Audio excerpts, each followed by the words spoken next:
ing dalam merteakan ziarah Nabi kita Muhammadin rupane Kanjeng Nabi Muhammad SAW wafat lil Madinati lan keutamaan kota Madinah an nabawiyati kang bangsa kenabian.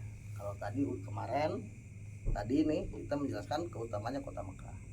Sekarang kita akan menjelaskan ziarah kepada Kanjeng Nabi dan keutamanya kota Madinah.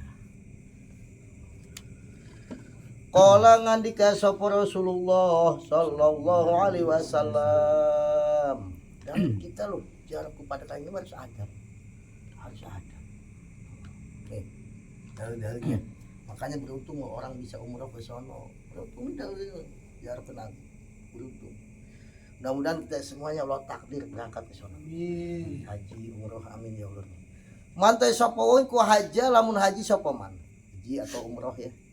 Fajaro maka jaro sapa man qabri ing pesarean ingsun ba'da wafat ing dalam sawise wafat ingsun. Siapa yang menaikkan haji atau umroh kemudian dia berkunjung ke pusaraku, paham kan pusara maksudnya ya, ke pusaraku ba'di setelah aku wafat, ba'da wafati ya, ba'da wafat ingsun karena maka ana sapa man iku kaman kadene wong jarok kang jaro sapa ingsun pihati ing dalam urip ingsun, maka dia seperti orang yang berkunjung kepadaku di saat aku masih hidup.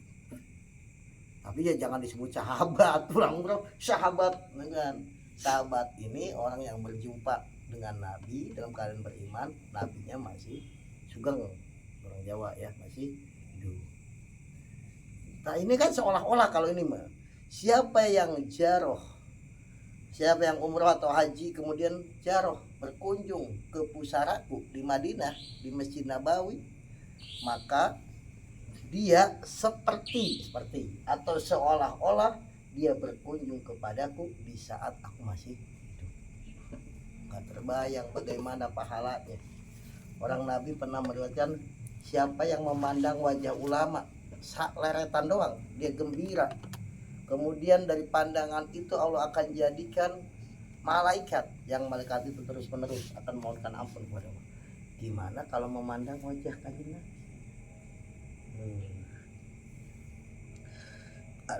Wa qolan ngandika sapa Kanjeng Nabi Muhammad sallallahu alaihi wasallam, mantai sapa wong iku jaro lamun jaro sapa man qabri ing pesarean ingsun, wajabat maka wajib lahu maring man apa syafaat ingsun. Siapa yang berkunjung ke pusaraku wajib dia mendapatkan syafaat. Makanya ada syafaat Nabi ini yang khusus buat umatnya, khusus untuk orang-orang yang pernah berkunjung ke pusaranya Nabi. Mudah-mudahan kita semuanya bisa berkunjung ke sana.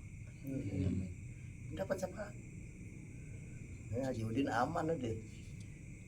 Makanya udah dihancurkan ya kesamaan kita. Iya kan, saya nggak tahu kalau udah dihancurin. Dapat syafaatku katanya. Wa qala ngandika sapa Kanjeng Nabi Muhammad sallallahu alaihi wasallam. Makanya orang apalagi orang yang ke sono ya, kemudian kangen, pengen ke sono lagi, pengen berkunjung ke makbarah Nabi.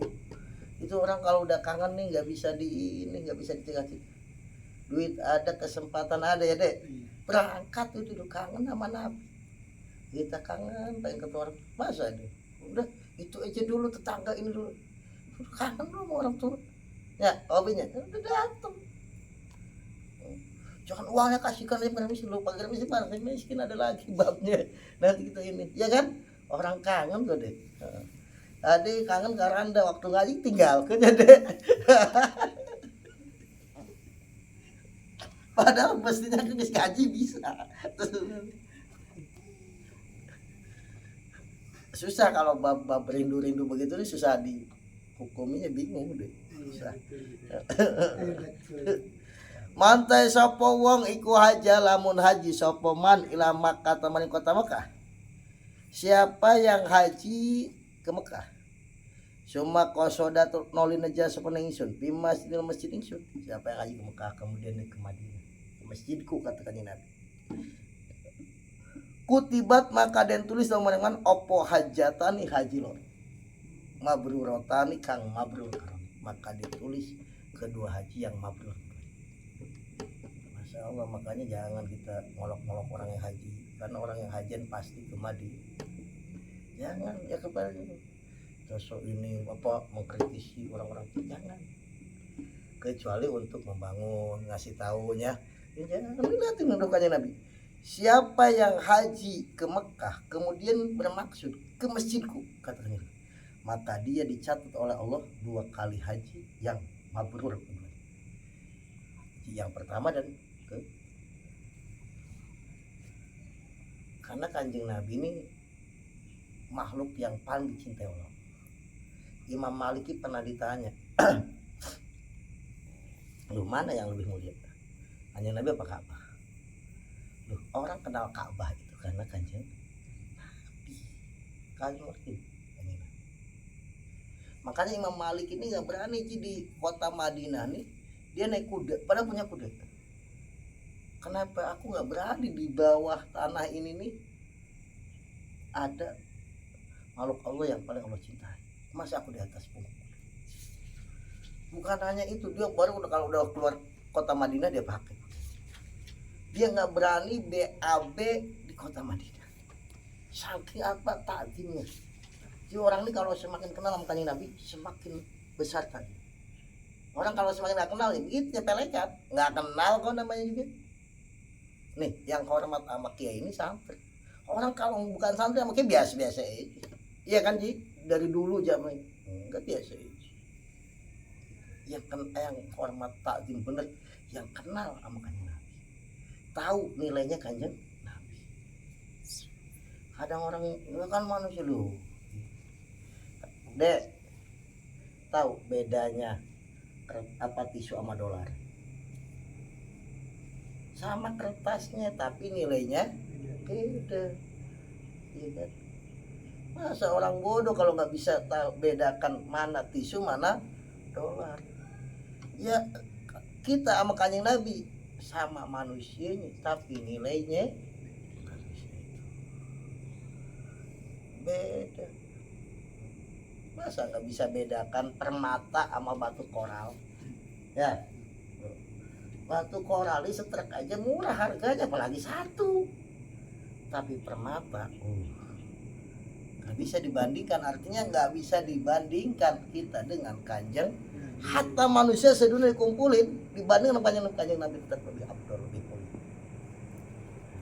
Bisa orang kasih Allah. Nabi Muhammad dia belum lahir udah terkenal kok di langit. Udah ditunggu-tunggu kok kelahirannya.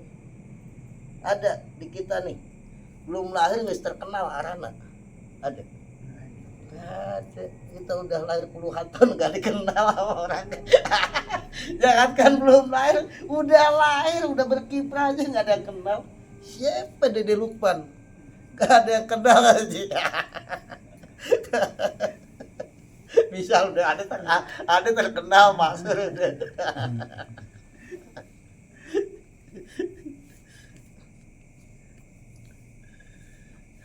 Wa qala lan ngandika asal Kanjeng Nabi Muhammad sallallahu alaihi wasallam, man utai sapa wong iku haja lamun haji sapa man walam yajur lan ora jaro sapa ning ingsun pakot jafani, maka teman-teman wakot sapa ning ingsun. Siapa yang haji ke Mekah, karena ibadah haji ini semuanya ritualnya di Mekah, nggak ada ritual haji di Madinah, nggak ada.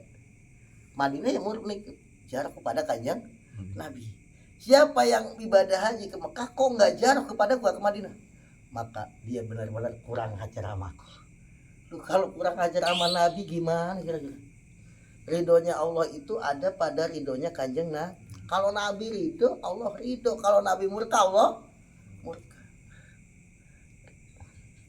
Wa may yuti'illah wa rasul faqad atau Allah. Siapa yang taat kepada Allah dan Rasul, maka dia taat kepada Allah. Taat kepada Rasul sama dengan taat kepada Allah.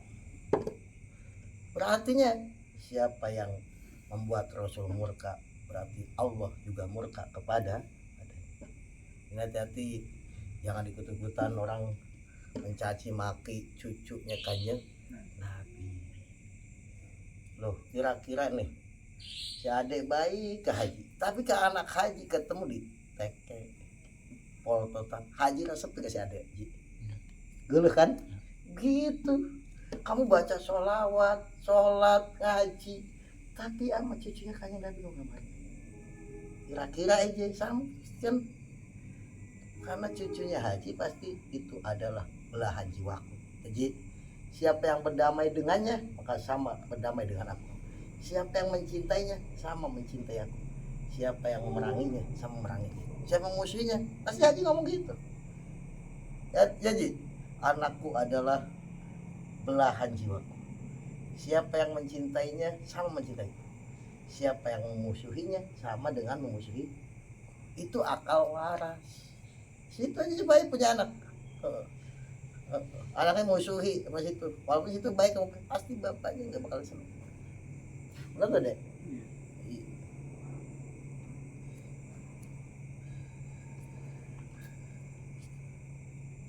Wa qolan ngandika sapa Kanjeng Nabi Muhammad sallallahu alaihi wasallam, man utawi sapa wong iku jaro lamun jaro sapa maning ingsun bil Madinah dalam kota Madinah, tujuan jaro muhtasiban hale amreh pahala.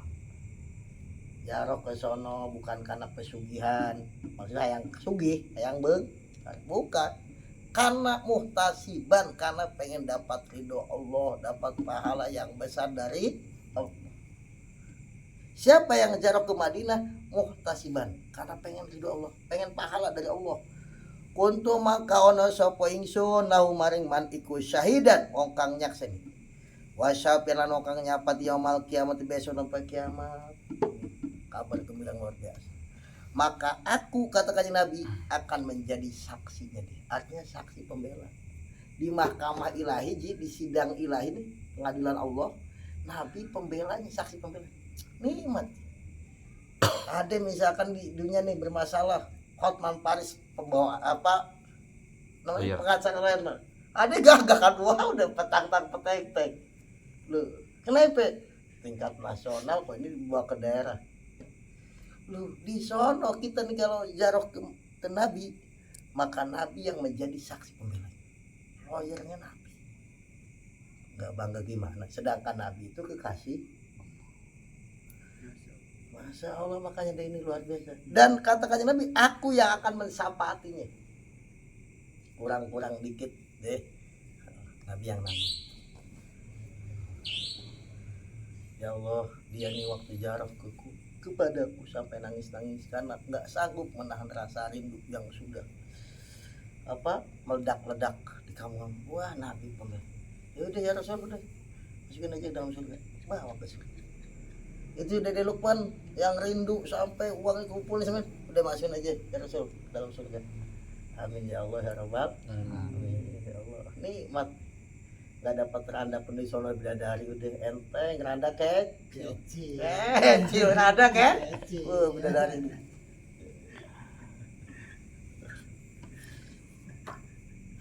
Walaupun motor Yamaha.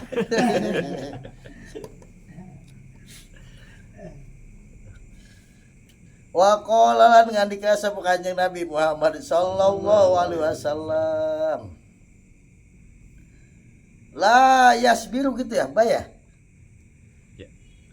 La yasbiru ora sabar.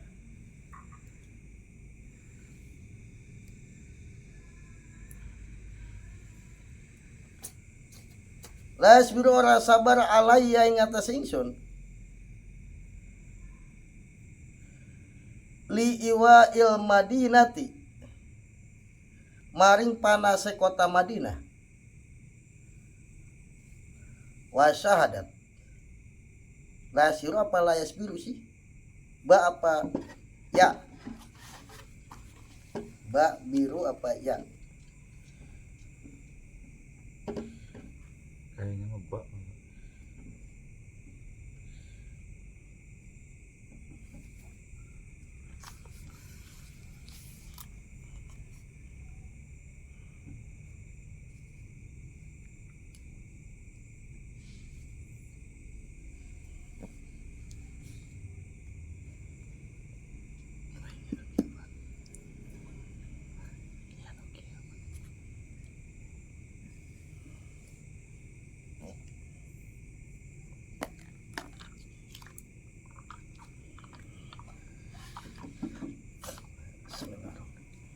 layas biru ora sabar alai ngatasi ingsun, aku gak sabar katanya Nabi atasku, liwa il madinati maring panase Madinah, wasyahadat gero-gero wasiddatiha gitu lan abote Madinah. Las biro sabar alai ngatasi ingsun liwa il madinati ngatasi panase Madinah wasiddati lan abote Madinah sapa nang suci min ummati sang umat ingsun, ila kuntu angin ana sapa ing lamane ahad iku sapian wong kang nyapati yaumul kiamat besok kiamat aw syahidan atau wong kang nyakseni. Maksudnya gini, di Madinah ini panasnya luar biasa jinya, panas deh, panas. Tidaklah dia kuat menahan rasa sakit ya Allah, tapi saya ya sabar gitu, tapi berat memang panasnya, panas di Madinah. Kata kanjeng Nabi, dia merasa berat di Madinah, itu Nabi tanggung jawab. Orang yang merasakan panas dan beratnya di kota Madinah, kata kanjeng Nabi, aku nanti akan mensyafaati dia di hari kiamat dan aku yang menjadi saksi pembela nanti di mahkamah. Saya seingat saya dulu nih, waktu di Madinah nih, di luar itu kayak berdiri di pinggir kompor. Panasnya gitu, tapi nggak keringet saya waktu itu, nggak keluar panasnya gitu deh, ayam gitu deh, ayam di sini panas nggak seberapa, panas memang, tapi nggak gratis. Kata Nabi, aku yang akan memberikan syafaat kepada dia. Karena itu yang mau berangkat ke sana yang adab, yang insya Allah nggak sia-sia perjalanan situ 30 juta ini kecil kalau dibandingkan dengan pahala baraji ini baraji 12 hari 33 kecil dibandingkan dengan surga, dibandingkan dengan syafaatnya Nabi jadi saksi ya. Tapi ini jangan dipakai dalil ku bangsa yang punya travel terus ngenang-ngenang yang enggak. Jadi maksudnya bagi kita nih yang punya duit baru jangan sayang. Bismillah.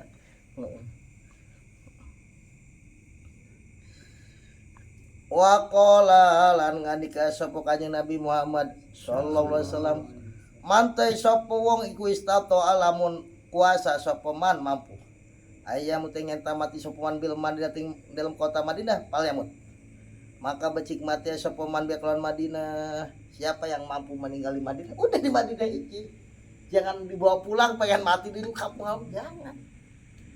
Makanya kan orang kalau mau mati ini pasti tahu rasa-rasanya ini ya. Oh, ini gering lagi sepeda kieu ya. Deh pasti deh ada kan gitu ya deh. Buah ya. Benar kita panjang umur, satu apian kan maksudnya dia misalnya mampu meninggal di Madinah, udah jangan minta dibawa pulang ke kampung halaman, katanya, udah matilah di Madinah. Kenapa? Karena nih bonusnya dari kanjeng Nabi. Pak ini maka satu ingsun iku aspau bakal nyapa di sapa ingsun liman maring wong yamu tukang mati sapa man bener Madinah. Karena aku akan memberikan syafaat untuk orang yang meninggal di kota Madinah. Makanya itu Mbak Abdul Karim mau asis pondok baru nih, mau berangkat aja sakit, tadinya nggak dapat izin dari pemerintah karena menteri agamanya CS-nya Mbah Maris mantunya suratin Mbah Maris menteri agama. Berat itu dia waktu mau berangkat dikumpulin santri minta doakan biar wafat di sana. Santri nggak mau ya kan doa kayaknya gitu, nangis santri pengennya biar Bayai sehat pulang lagi, Bayai pengen meninggal tapi dikabul doa santri pulang lagi nih. Kenapa? Karena ini Nabi khusus. Makanya siapa yang mampu meninggal di Madinah, dia tahu kok mau mati nih, udah nggak usah pengen pulang, udah di Madinah. Tahu pengen dibawa ke rumah sakit jangan di Jeddah misalkan, nggak usah. Ya ini luar biasa. Karena memang orang nih kalau udah mau mati kelihatan deh, tahu orang. Apa kala ya Allah subhanahu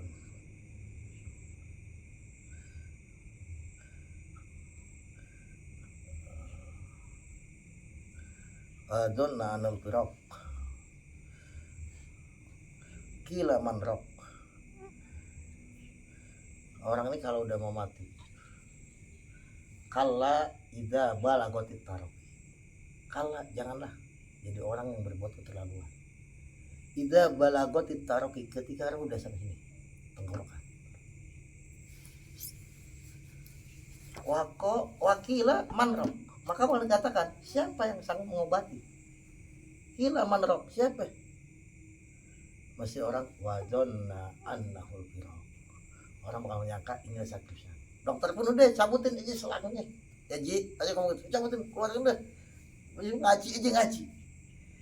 Ini siapa di Al-Quran katakan kalla idza balagatit tarqiq. Jangan jadi orang keterlaluan. Ketika ruh sudah sampai sini, kila manrok, dikatakan siapa yang sanggup mengobati? Tidak ada. Enggak ada. Dokter angkat tangan. Kata dokter udah cabutnya senang. Wa dzanna anal firaq. Dan orang menduga inilah saatnya berpisah. Dan teleponin udah anak kesuruh pulang aja, anak kesuruh pulang. Ya kan dikumpulkan. Ya kan sudah pulang. Wal tapati saku bisa betis dengan betis bertautan. Ila rabbika yauma idzinil masak. Akhirnya kepada Allah lah dia bakal dikembalikan untuk dimintai pertanggungjawaban waktu hidup di atas. Orang di dunia ini kita dimintain LPG udah ketakutan loh. Gimana LPG di sono? Ya kita udah diketahui luar dan dalamnya, dohir dan batin.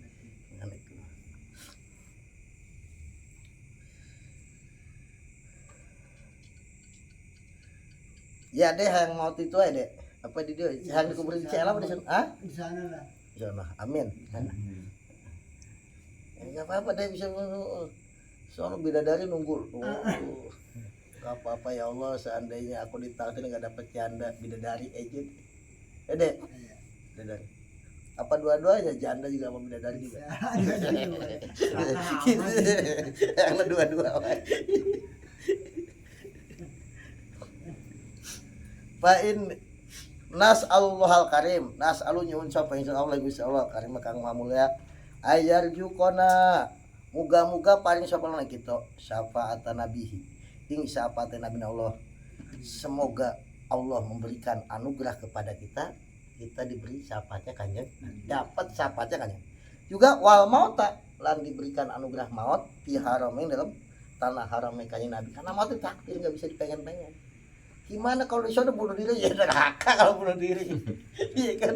Ya sama aja. Walaupun matinya di dalam Ka'bah, kalau bunuh diri lu apalagi yang ini memutuskan tali silaturahim aja bahaya.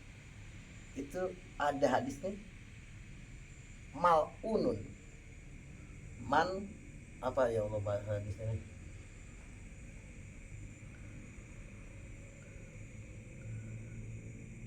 Mal'unun man qata rahim apa gitu, kurang lebih ya artinya kamu Rasul walau mata pijobil Ka'bah, dilaknat oleh Allah orang yang memutuskan tali silaturahim walaupun matinya di dalam Ka'bah. Kurang keren gimana mati dalam Ka'bah? Mati di masjid Iji udah viral Ji. Oh masjid Masya Allah mati. Tergantung kalau dia orang yang memutuskan tali silaturahim tetap dilaknat. Hati-hati. Jangan sampai aku udah gak mau mengakui kamu sebagai saudara. Lu kenapa? Ya dulu jangan gara-gara sepele. Jangan. Kecuali dia yang memutuskan, kita gak pernah memutuskan. Dia urusannya Allah SWT. Bahaya. Semoga Allah menganugerahkan kepada kami syafaatnya kanjeng Nabi dan meninggal di tanah haramnya kanjeng Nabi SAW. Amin. Kita ya ada aminnya jinya. Amin. Istajib lana. Wakala nyeritakeun sapa Abul Hasan As-Sufi. Imam Abul Hasan As-Sufi. Sufi. Kala ngandika sapa Imam Abul Hasan As-Sufi. Wakopa ngadeg berdiri. Siapa Hatimul Asam? Hatim al Asam. Asam ini artinya tuli. Sebenarnya dia ini nggak tuli deh. Cuma Hatim al Asam. Nah Imam Hatim dikenal al Asam ini. Benar suatu hari ini ada perempuan datang ke tempatnya beliau mau menanyakan masalah hukum. Pas udah di depan beliau, mungkin udah mules jadi tahan-tahan diempit-empit. Kencang kentut deh. Langsung mukanya merah, malunya luar biasa. Orang dulu kan begitu, nggak kayak orang sekarang. Tentu di depan suami berat-berat aja. Dulu nggak ada deh model begitu, malu luar biasa. Jadi itu langsung mukanya merah. Itu Imam Hatim Al-Asam tahu bahwa ini merah, dia pura-pura budek. Kayak perempuan ada ngomongnya kok pelan banget, padahal kenceng. Yang kenceng aku nggak denger. Dia senang, ya Allah ternyata budek, alhamdulillah. Ini ternyata yang budek.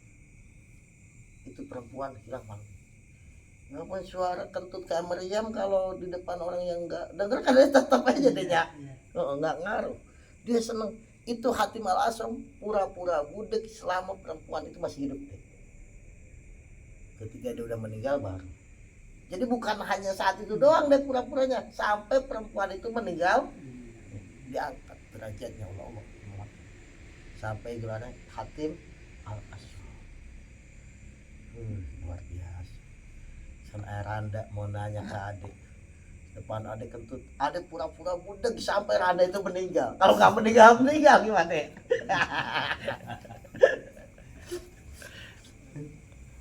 Luar biasa. Makanya ini orang-orang yang hebat.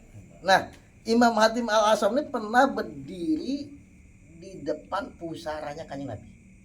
Ala qabri Nabi sallallahu alaihi wasallam, ingat sepusaran Kanjeng Nabi Muhammad sallallahu alaihi wasallam. Pakola maka ngandika sapa Imam Hatim Al-Asam. Ya Rabbi duh pangeran ingsun. Ana uta ingsun iku junna atau inna satuna ingsun iku junna jiaro sop kita qabro nabika ing pusarane Nabi panjenengan. Pala tarudu maka ampun nolak Tuhan na ingsun. Ibina hale wong kang tuna kabeh ya di depan apa ini boleh ditulis di depan makbarnya Nabi. Hatim, ya Allah, sesungguhnya aku berkunjung ke pusarannya Nabi Engkau.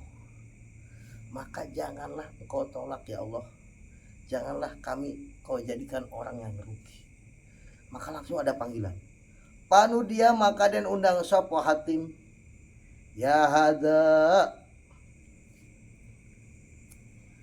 Ya hada, hei iki wong ma'adana orang idini sapa ingsun lakaman sira pijaratu qabri Nabi sallallahu alaihi wasallam ing dalam ziarah pusara Kanjeng Nabi sallallahu alaihi wasallam illa waqad taharka angin illa waqad taharnaka gitu ya anunya angin nyuciakan sama ingsun ka sira.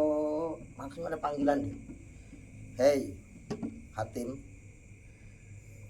tidaklah aku mengizinkan engkau berkunjung ke pusaranya kekasihku kecuali aku benar-benar mensucikan engkau. Lu kita kalau nggak dapat izin Allah, walaupun duit banyak nggak mungkin bisa sampai ke sono. Benar tuh Ji? Iya. Kita sampai ke sono itu artinya karena Allah yang mengizin itu. Kemudian irji balik ke sapa sira pamanan uang maka kang dalam sarta sira minai suar sang pirang-pirang wong kang jaro magpuron ada dan ngampura sapa lakum sira kabeh. Kemudian kata suara itu, ya udah Hatim, pulanglah kamu bersama rombongan kamu dan kamu bersama rombongan diampuni dosa-dosanya. Tentu ulama kan biasanya nggak sendiri, rombongannya, bukan Imam Hatim, semuanya diampuni. Fa innallaha maka sungguh Allah aja mamul subhanahu wa ta'ala magung lan ma agung sapa Allah iku qad radiya. Teman-teman ridho sapa langka maring sira karena sesungguhnya Allah benar-benar telah ridho kepadamu wahai Hatim Al-Asam. Wa aman lan ridho maring wong jaro kang jero sapa man qabru nabihi ing pesarane Kanjeng Nabi ne Allah ing pesarane Nabi Allah Muhammadin rupane Kanjeng Nabi Muhammad sallallahu alaihi wasallam. Karena sesungguhnya Allah telah ridho kepadamu dan Allah ridho kepada orang yang berkunjung kepada pusaranya nabinya Allah yaitu Nabi Muhammad SAW. Artinya yang yakin, yang husnudon, kita sampai diizinkan oleh Allah berkunjung pada kekasihnya Allah, berarti Allah ridha. Allah ridha. Pardo maka muga-muga ngeridoni Tuhan Allah ya Allah ana maring kita wa ma'hum lan maring juar. Akhirnya Imam Hatim berdoa, ya Allah ridhoilah kami dan ridhoilah orang-orang yang ziarah bersama kami. Babu Fadil Quran wallahu alam bisawab.